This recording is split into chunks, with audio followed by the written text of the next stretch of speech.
Okay. And do you use assessments? Like, did you use assessments back then, or do you use assessments right now? Yeah, for sure. You know, the authentic happiness assessments. And mainly.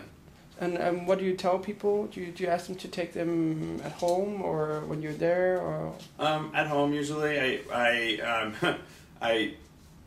On one of our first sessions, I'll ask them to go on and find what they're curious about to measure, without me prescribing what it is that they need to measure, and leave it up to. And it's interesting, you know, who comes back doing what kind of assessments. But then I'll ask them to take the VIA for sure, and I'll ask them to.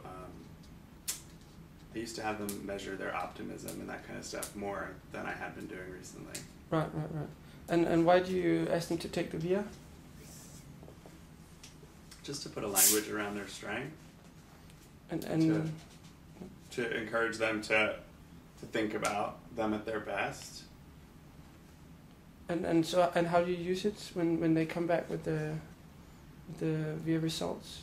In conversation about, you know, them at their best and what that looks like, and what kind of you know, what kind of combinations of strengths do we hear in their stories or in their wins. And is this in groups also? Yeah. So can you give me an example of how you've done that? In groups, you know, with families, I've done family trees of strengths.